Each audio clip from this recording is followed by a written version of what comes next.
One. Good evening, everyone. Welcome to your Thursday night roundup. We have news today for you on the table. Amorim's rallying cry. We've got press conference quotes. From the press conference, from the final press conference, and from the Chelsea one. He's done like a couple. Been a busy man again with interviews. We also have updates on Rashford's return potentially from Simon Stone in pre-season. That could be something to discuss. Joshua Zirkzee future. There's a couple of clubs in Italy who are after him. Do we let him go or do we stick with him? Chelsea cooled Garnacho talk as well. It seems like Napoli may be the only club he ends up going to. Madrid's desire to sign Alvaro Fernandez, and we've just had news probably about 10 minutes before we went live that Harry Amas has got Young Player of the Year. I think it is. It's certainly not Player of the Year because he's played about 3 games for us, which is what I said to Shreyas off camera, or off stream. I said, yeah, he's won Player of the Year. And he went, what? Player of the Year? I was like, oh yeah, maybe he hasn't won Player of the Year. Young Player of the Year, it seems. How are we, Shreyas? Yeah, doing fairly well. Just counting the days till we get to Bilbao and we get to see that final. Because besides that, couldn't be, I just want the Premier League season to be done because every single match it doesn't really fill me with any confidence. Or, even with the fact that, maybe we take something into the final. Yeah. I think just get done with it and just move into the final and, move in next season.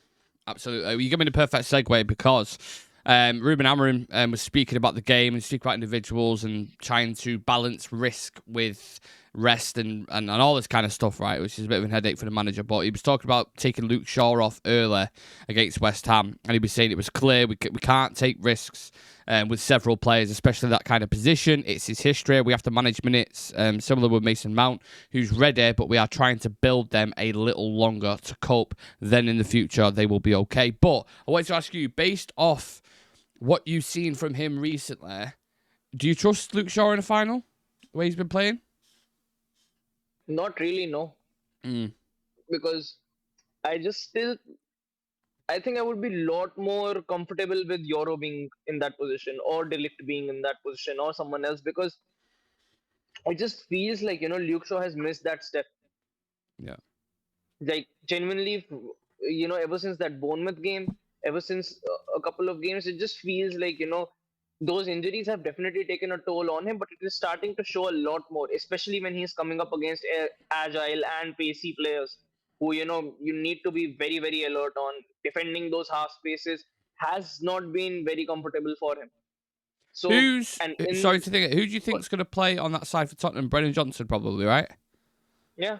I'd imagine. I think Kulusevski is out as well. Yeah. So the only option they've got left to play in that position, I think it's going to be Brennan Johnson. It's going to be Matthias Tell and Richarlison. Yeah. Imagine if Tell scores the winner after all that loan thing. I would say it'd be funny. It won't be funny for us, but the narratives that'd be written around that saying £5 million didn't gamble with it and look what it's cost him. You can see the script being written already, can't you? But yeah, it's going to be. Do you think he will start with your heart of hearts at the minute? Luke Shaw. Yeah. Who else would? I'm saying that if Euro is fit for the final, you saw him doing work in the gym.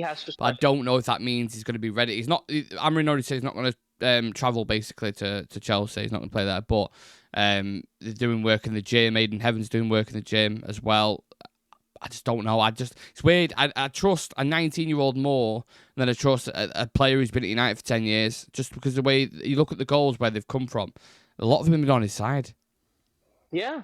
And on top of that, the thing is, Euro has been instrumental for us in actually moving the ball forward in the second half of the season. And the impact that he has had in that backline has been immense. And I think even if, we can give him like 30-35 minutes in the final, I think Euro should start it. Reason being, we cannot go into this game and, give an early lead to Tottenham. We need to go into that game. We need to be very, very compact. We need to be very organized and, not really allow them any space or any sort of, comfort on the ball. Because Spurs are very bad when it comes to their defense as well. But moving forward, when it comes to scoring goals hasn't really been as much of a problem for them. Yeah. So you can't really allow them comfort. You cannot really allow them spaces or, the time to just carry the ball from the midfield to the final third. Yeah. I think typically in finals, you do see it being cagey in a 1-0, but I don't think it'll be like that this game. No. I think it's going to be quite a few goals in this, like a 3-2 or something along that lines, because I think, and I know United don't necessarily score goals, but we've seen them before in a one-off final and in the Europa League as well. They do score goals, so and moments could just happen out of anywhere. So I don't really see it. Maybe it's cagey for the first 20 minutes or so, but then I think both teams will really go at it. But it's fascinating because there's a lot of eyeballs on what's going to be the starting 11 against Chelsea. Amorim spoke about this. He said, I already know the starting 11. I'm thinking for Chelsea, and then I'll see for the final. Even the way we play there against Chelsea, I will see it, and it'll be important for the next one, basically saying that, if players do well, then they might get an opportunity. He says if a player poses a risk for the final, he won't play against Chelsea, but if not, he'll have plenty of time to recover before the final. We can't go 8 or 9 days without playing. That's a bad thing for the final, so I think they'll be absolutely ready for the game. How do you personally, if you're a coach, Shreyas, how do you balance rhythm and rest, do you think? Do you just drop Ahmad and Bruno and all these players? You have to. Because again, you can't risk Ahmad, you can't risk Bruno, and on top of that, you can't risk Mazraoui either. I think those three are, you cannot even take even a little bit of a risk with, because if even one of those guys, actually are not available for the final, it will be a big devastating blow for United. And Bruno and Ahmad are instrumental for us, and on top of that, Mazraoui has been instrumental for us as well. And the minutes that Bruno and Mazraoui have played this season, you have to factor that as well. So personally, I would honestly drop these three. Others, you probably could take a little bit of a risk with, and like 60 minutes or 65 minutes into the game, you start subbing people out. You give the youngsters and the players from the academy a get go on the pitch, but I think all eyes definitely need to be focused on that final. So even if it means to, just give certain players a run out, I'm all for it. And I wouldn't even risk Mount in this game, to be very honest with you, because he's just come back. He's had a couple of, very decent games, been scoring. He scored 3 goals in the past in the past 3 games. So with the kind of impact that he's having, you wouldn't want to risk him, especially before a Europa League final. So you have the mindset, because obviously I spoke to Sam about this when we did the preview yesterday, and happy birthday to Sam, by the way, as well, for all the viewers who are watching. It is his 60th birthday today, so make sure you get in the comment section and you wish him a 60th birthday. I'm sure they'll really appreciate that. But yeah, I think it's interesting because I think the team that he puts out against Chelsea, for me, straight off the bat, as soon as you see that starting 11, you know what game you're going to get really on Friday. And having said that, really, I mean, that was one of our strongest teams we put out against West Ham, and they beat us 2-0. So in reality, it doesn't really matter. You can put your strongest players, and it still feels like it's not going to be a great game. So are you of the mindset of what Sam's like in terms of, like, I'm not asked if it's a fully rotated squad, or do you still want to be kind of competitive on Friday night? Because, sorry to think, Spurs are playing at the same time against Villa away on Friday. So both teams are playing at the same time. Both teams have tough away games. So I'm fascinated to see who they both go with. I think both teams would rotate. But on the same hand, I think the team that loses the game will have a more, bigger advantage moving into that final.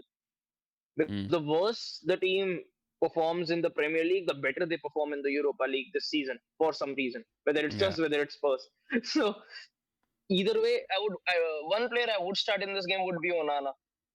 And I would want him to drop as many problems as he can. I would want him to make as many mistakes as he possibly can, just get it completely out of his system before the final. Yeah. Because he's had like 2-3 games where he hasn't made a mistake.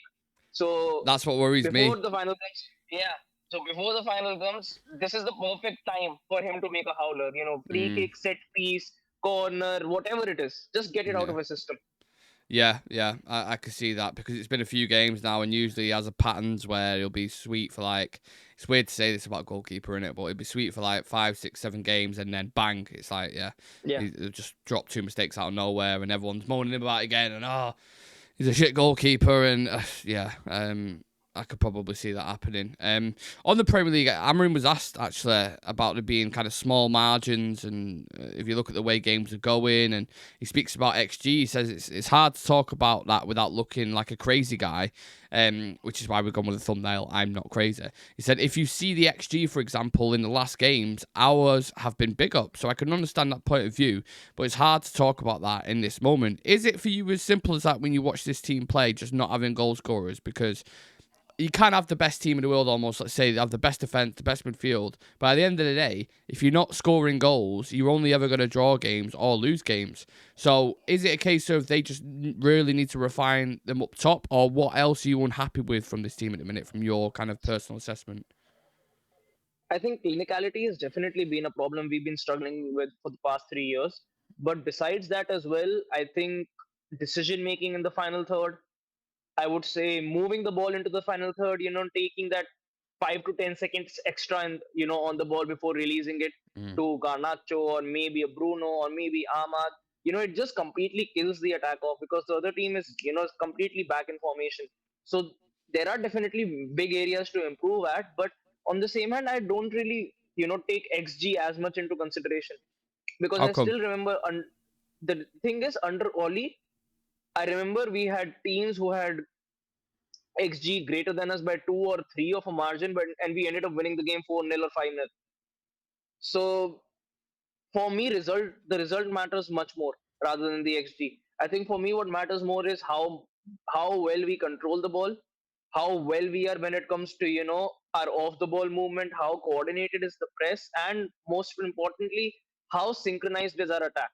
Mm. I think even if our XG is like throughout the season like a 2.5 or a 3, but we can at least see consistency from our in the final third. You see a good movement, you see coordination and a sync between our final three. The goals are absolutely going to come, whether it's a 2-0 win, whether it's a 3-0 win. I don't think anyone actually wants United to go in and we play beautiful football, but we are still not able to get the job done. What I want is for us to at least, it's going to be a step by step process. We are the kind of state that we are in. It's not going to be an overnight job next season as well. It's going to take step and step and step. And I think the first step is definitely going to be get some coordination moving into the final third Yeah. because our front three right now is so inconsistent and so misfiring. You need to get some sort of consistency and you need to get some sort of talisman into that attack who can knit that attack together, get some sort of fluidity into that attack because once the goals start flowing, I think most of the problems eliminate themselves. Sure, it was weird for me. Like, because on this channel, I do a lot of the hosting, or most of the time I'm the host. I'm always asking the questions and getting the opinions, but never really reflect myself at times, unless it's like, whatever show it is. But there was a ref at my work the other day that asked me, he was an Arsenal fan, right? Because obviously I was giving him shit about going out in the semi-finals. And then we got talking about United basically being where they are in the league. And he said to me, he was like, what's your actual opinion of how the games are going at the minute and how United are playing, because I haven't spoke to a United fan about it. And I said, you know what? When I watch us play, when I watch other teams play, when near the top, the way they press from the front as like hungry dogs as a collective, the way they shift it when they're in possession, like the tempo and pace and rhythm, like there's so many things. The application off the ball for us in general, just the lack of athleticism in the team, the lack of technical ability in the team at times as well. The mistakes that we make, at times are so bad in crucial moments as well. Like it feels like we never ever make it easy for ourselves despite whatever game it is. And that's how a United fan, I would probably say, to kind of circle it. That's how a United fan feels when we watch a game. You don't know how to feel or what's going to happen or what to expect because it's such a. I don't even know how to describe it. Can you even describe United as a team? They're just bizarre. Like, we are 16th, 17th in the league, but I still believe, and you're probably the same, that we're probably going to win the Europa League final just because we have that experience in finals and because you've seen the same thing time and time again under Eric Ten Hag, how bad we was under him. I mean, we was catastrophic. We were even worse league position at the minute, but we was so bad under him, especially in midfield and conceding goals and shots. And we end up with beating the best team in the world, basically, in an FA Cup final. And then like just other teams, like Ole Gunnar Solskjaer was so bad, but then there's moments where we play City, Liverpool, and and we beat them. And you're like, I can't personally as a fan wrap my head around how we can do that, but then still be so bad and have so much inconsistency in the league. It doesn't make sense to me.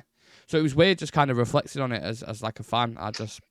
I don't know, it's strange. And I think the weirder part is when you actually look at this team, like take the league position out, take the manager out, take every single characteristic out, and just look at them as players, as individuals. You've got quality players in there, you know, and I don't think that, the kind of players that are present in the team right now, the best they can do is 16th in the league. I seriously doubt it. I think I'm not saying that this team is capable of lifting the Premier League title, but at least this team is capable enough to move into 7th or 6th, with the kind of players that are present there, Menu, Casemiro, Bruno, Ahmad, you've got Delict, you've got a back in for Maguire, you've also got Lenny Yoro, Aiden Heaven, Mazraoui has been immense. Do we overrate him though? I think some we do, but I don't think some of us, some of these players are overrated. I don't think Delict is overrated at all. I don't think Mazraoui is overrated at all. I think both of them have been class players. Euro is definitely not overrated as well. I think Euro has been very, very decent.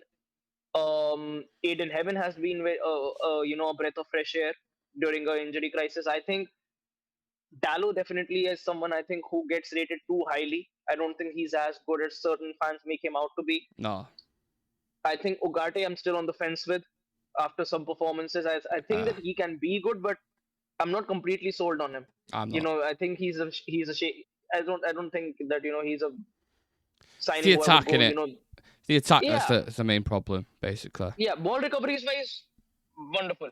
But when it comes to moving the play, I don't think that he is up there. Bruno is for me. Bruno is the only world class player in the team, and in the attack, I think that's where the biggest issues are. Because besides that one player in Ahmad, I don't think anybody is in there who can actually generate goals and assists for you on a consistent basis. So I don't think that we can make top 4 with this team, but top 8, I think is still something that you can get to with this sort of a team. Well, you mentioned Aiden Heaven there, and when you were talking about the players, we've actually just got news right now, and this is the beauty of the internet. Aiden Heaven is back in the United squad for the game against Chelsea, so he should be getting minutes against them. In which case, I know it's a long shot, I know it's a lot, but if we have doubts at the left side of centre half and he is available, I saw him get chucked into a Sociedad game when I was at the game, and I was worried for him, and he held his own, and he looked solid and looked experienced. So worst comes to worst, in which case maybe he's there as an option. I mean, I'm sure he'll go with the experienced players in like Luke Shaw, for example, but at least he's there, which is positive news. Yeah.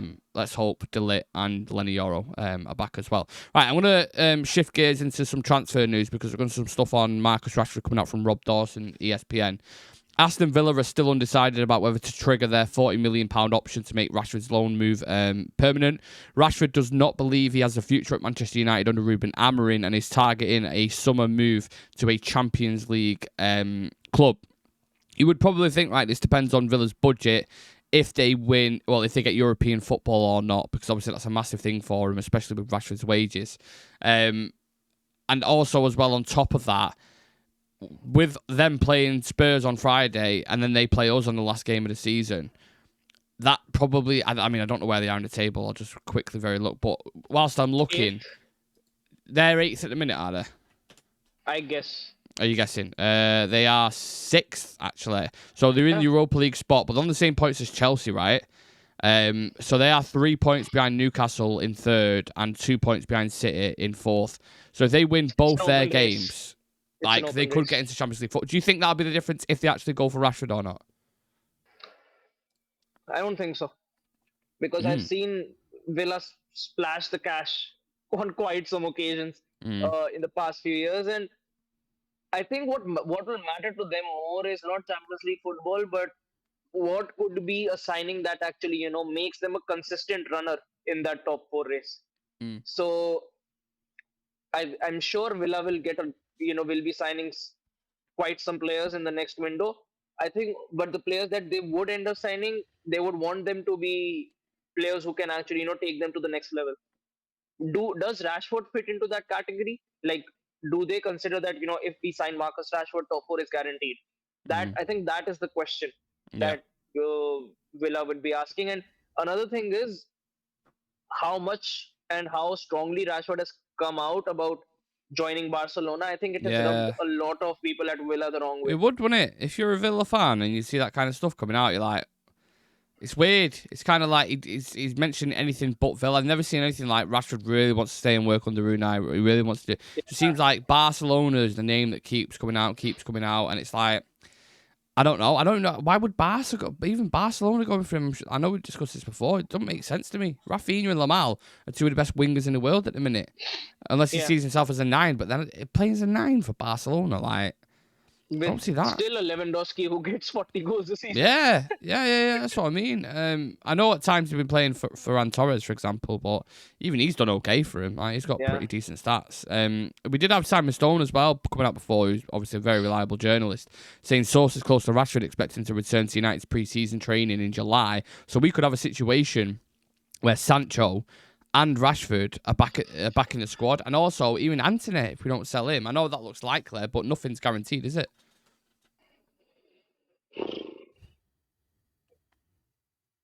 It's going to be that's the thing. I think we just need to see how good Ineos are going to be when it comes to offloading these players, because we cannot go into next season with Sancho, Antony, and Rashford on the books, and then we somehow get them out on loan again. It's not the way to go. And with how desperate we are to get new players in, like, we do need to get someone like Cunha in, and it looks like Amorim as well as Ineos do fancy him as a signing who can come in and actually have an impact on this team. So if you want to make that sort of a signing, you need to get players out of the door, and maybe Rashford, maybe Sancho, whoever, Anthony, whoever it is who can help in actually funding that move. I think United need to go all out and be very, very straightforward in this window. I would say before even signing anyone else in, if you're just working on the outgoings, getting 4 or 5 players out of the door, I would much rather go with that. Get 4 to 5 players out, then you go in for the signings, get 2 or 3 quality players into this team. You'll see a difference.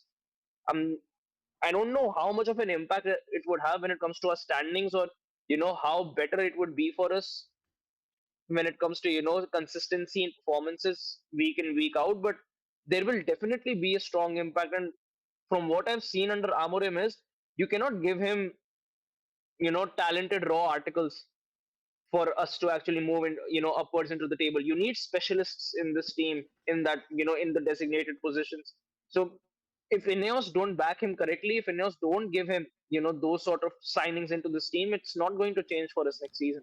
The weird thing is with those three players, arguably with Rashford, Antony, and Sancho probably suits being that inside 10 a little bit more than the others do. I'm not saying he's going to be reintegrated back into the squad, because I think application and attitude always comes into it with Ruben Amorim, which is why Rashford went out on loan in the first place. But someone else in that position as well, Joshua Zirkzee, apparently in Milan, Juventus, a couple of teams in Italy, really interested in him and trying to sign him in the summer.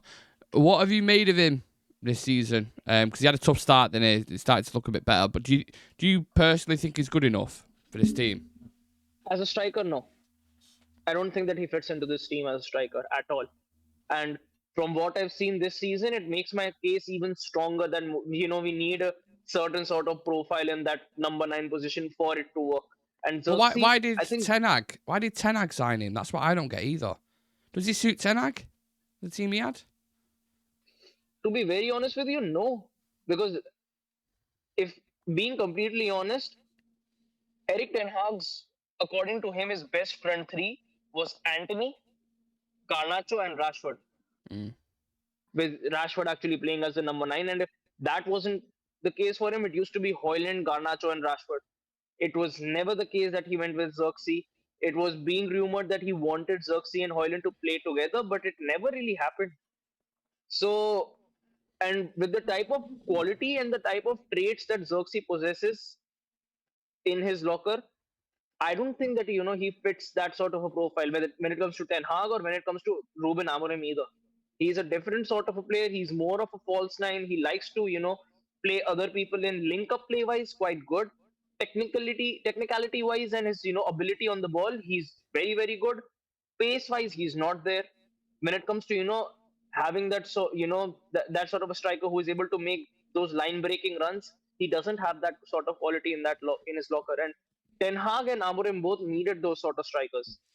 But for me, it's all good. Like as a pure footballer and a technician, he is really really good. But if you're not getting assists and goals as a forward, do you know what I mean? Like is it worth having him in the squad just because he does a few pretty flicks and a few like I don't see if he starts getting goals and starts getting assists, I'm like absolutely I'm all over it. I will take him as a player. But if the only impact he's having is holding up play sometimes, linking play, and I don't just want to play like that. You need to have both sides of it. Like, because I don't see him, for example, starting for a big team in around the world. I don't, unless it's a very dedicated system. So, like Firmino, for example, under Klopp, that role that he had. But even Firmino scored goals and got loads of assists as well. Like, he had really good stats. So, I don't know. I'm just, with Xerxes, I like him as a player, but going forward, if an offer came in for him, I'd sell him. I would. Yeah. Even I would, because like you mentioned, you need output in that front three, and we desperately need some sort of an output in that front three. I cannot go into next season and seeing a starting front three again having like 10 to 12 goal contributions throughout the season. I honestly cannot go that way. I want them, to have like 20-25 goal contributions. Yeah. And for it to work as well, I don't think that I really like Xerxes. I think he's probably one of the best players you can see on the ball when it comes to United. With his nutmegs, he's very classy, he's very elegant to see on the ball. But output-wise, when it comes to those stats, when it comes to getting those assists, he's not there. I think he's got like 10 or 11 goal contributions this season. I don't even think that. I'll have a look, but so he's got this season in all competitions 7 goals and 3 assists in 48 games. Not good enough. That's not good enough.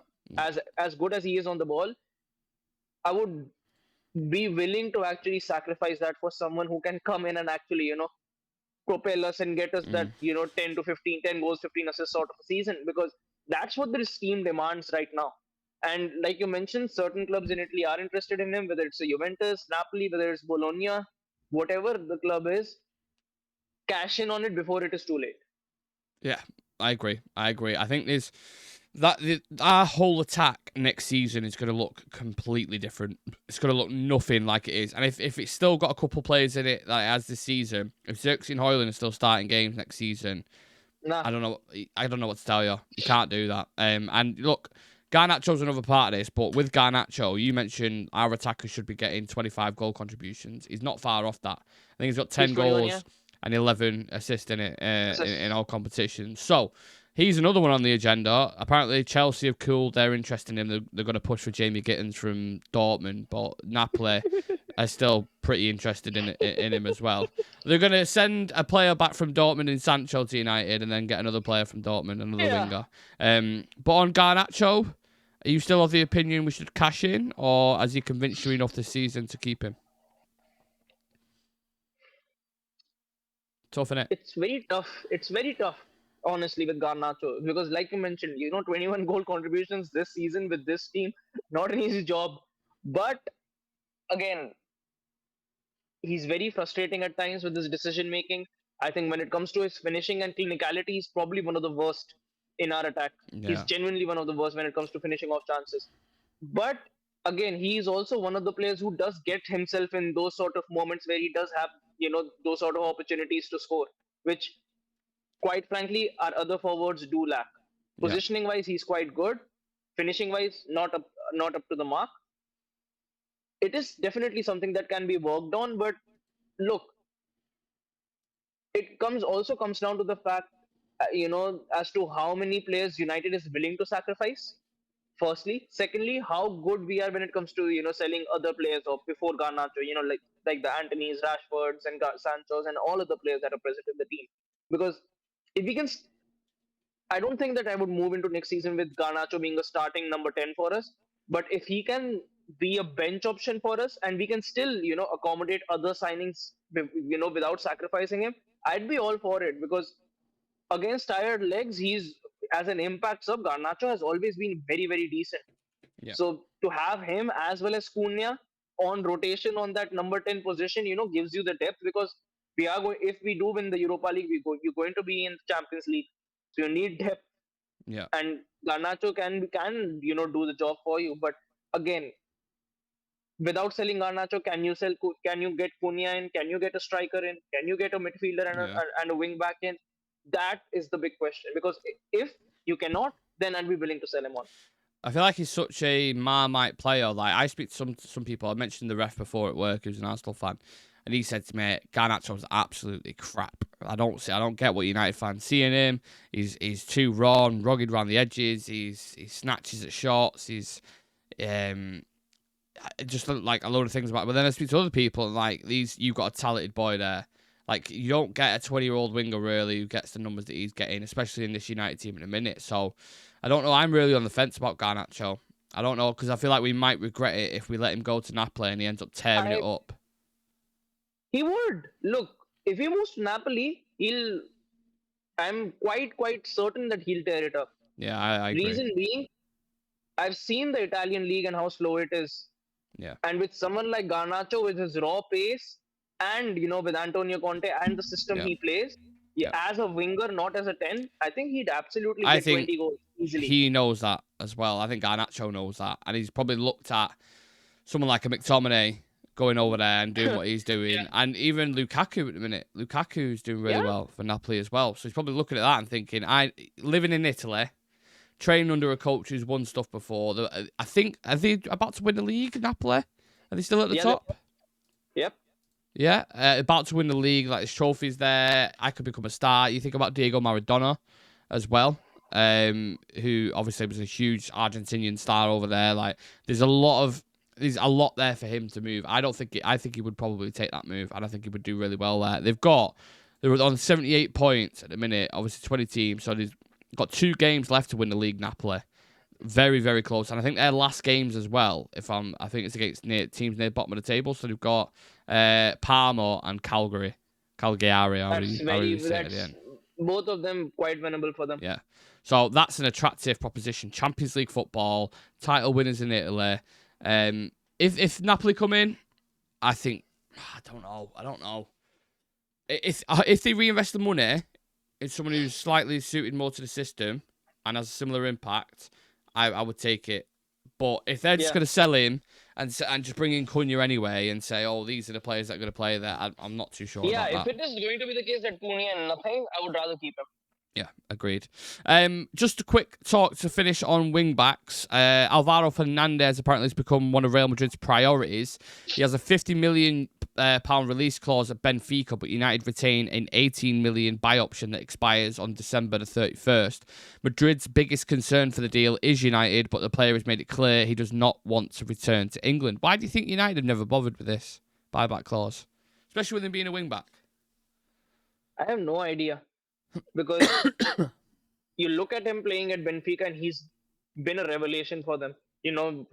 Again, first off, he was filling in the boots of someone like Grimaldo, who's been probably one of the best wing backs in Europe for the past 2-3 seasons. Absolutely. So it's not an easy position to fill in, and he's come in and had a big impact. He's turned up for them in the biggest games of them all, and to have interest by a club, of the standards of Real Madrid, it does mean that you're doing something right. Yeah. And when it comes to Madrid, they are struggling when it comes to their wing backs. You look, they've just signed Trent, and on the left-hand side as well, they do need a refresh. And to be as someone who Madrid are going to be relying on moving into next season, it's a big ask, but it does mean that they see something in you. And with United, I struggled with it last season as well, because last season we struggled because we didn't have any fit left back for the entirety of the season pretty much, and we still didn't really use him and allowed him to actually leave to someone like a Benfica. We've had shit left backs for a while, haven't we, if you think about it? And how many people have been like shoehorned in there? Amrabat, Lindelof, Wan-Bissaka. Like, I know Dog has just come in, but he's still a young kid. Like, when was the last time we had a class left back? Evra? Yeah. That's right. You're talking almost 20 years ago. Yeah. Crazy. Because after that, it's just been Luke Shaw.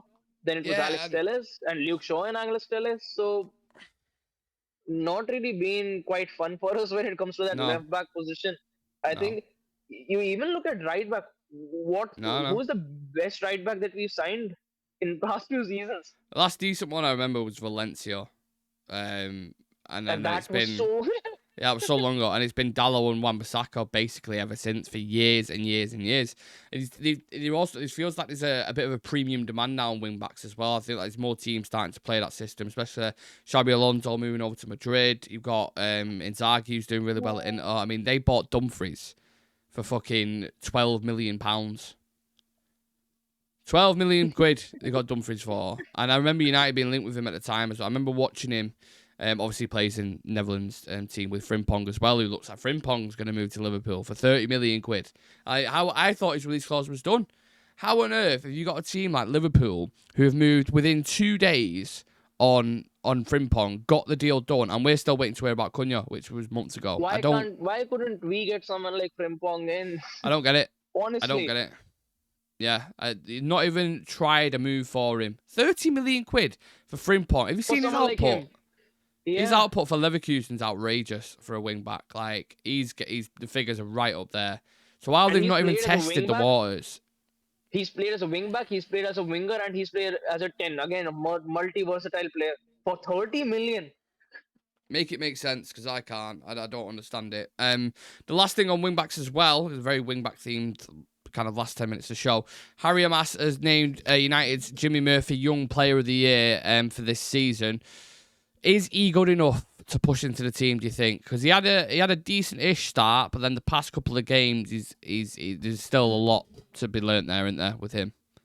I think he can make it into that position, but I think he needs a loan. I think he needs a loan move. I think one more year, whether it's in the Prem, whether it's in the Championship, but he needs that sort of experience in. And the same goes for Cheeto. I think both of those guys, they need a loan move out, get some experience and consistent minutes in, come back and make your case for the first team. Because if you look at Amas right now, moving forward, and with his crossing ability at this age, he's quite good. And when it comes to, driving the ball forward from that flank and moving on, he's quite rapid and aggressive. So he does have those traits of being an attacking wingback in him, but I think it needs to get more refined, and the better way to get that, get those skills refined is by getting a loan move away. Because I don't think staying at United, he's going to get consistent minutes week in and week out. No, but it's got to be the right loan move as well, hasn't it? It can't just be. I mean, Leicester was linked with him, but imagine he would have gone there shipping in 3-4 goals a game. Like, it's just not going to do him any good, is it? Really? I mean, if he moves to Leicester now, it would be a good deal for him in the Championship. Yeah, in the Championship, I agree with that, absolutely. Like, you saw with Ahmad and James Garner as well, like their loans in the Championship was really good, so I agree with that. Finish off on this prediction for the Chelsea game, please, Mr. C. 0-0 draw. Really? I know this is the most drawed fixture as well in Premier League history, I think. I read yesterday. You don't think Chelsea will score? No, because being honest with you, Chelsea haven't been that great. No, they're not. You've got a few players missing as well. No Nicholas Jackson, no Nkunku, no Reece James. A few players missing. But they have got Cole Palmer. But he hasn't really been in his element either. Not this season, but the past couple of games, I said this to Sam yesterday as well, he started looking like he's getting back a little bit, which is weird timing, like towards the season. And again, he could score a hat-trick against us and just shrug it off. Yeah. So, but to be honest, with the way both teams are playing right now, and with how much I'm quite certain with as to how much he'll rotate the squad when it comes to Ruben Amorim, I think it will be a draw. Whether it will be a 0-0 or a 1-1 game, but it's not going to be a high energy game. I think it's going to be a very boring watch. Yeah, Friday night football, weird one. Tottenham playing at the same time against Villa. Hopefully, I never wish injuries on players, but hopefully Tottenham get a couple more. Maybe a Brennan Johnson or a Son. I don't know if Son's going to be fit and available for the final, but I don't even know if he's played or not either. So whether Ange might play him for rhythm, and then he might be a little bit here and there, but obviously they've got Bergvall, Maddison, Kulusevski, and I think a few other players out as well. So is Vicario out too? I don't think so. No, I've not heard anything about that. I'm not sure, but yeah, look, it's all eyes on those two teams for the next 10 days. I would say we've got 2 mega games in front of them, so yeah, look forward to it tomorrow night. I think we're gonna get battered. Just to give my prediction, throw that out there. I think it's gonna be like 3-1 Chelsea or something like that. But like I said, it's the final or nothing in it. So yeah, we'll have plenty of coverage over the weekend, guys. Please do subscribe to the channel, like the video for us, and check us out on socials as well for all the updates heading into the final around the Chelsea game. We just had updates on Aiden Heaven, which will be over on our socials as well. So yeah, drop us a follow. Enjoy your weekend, and I'll see you tomorrow for the game. See you in a bit.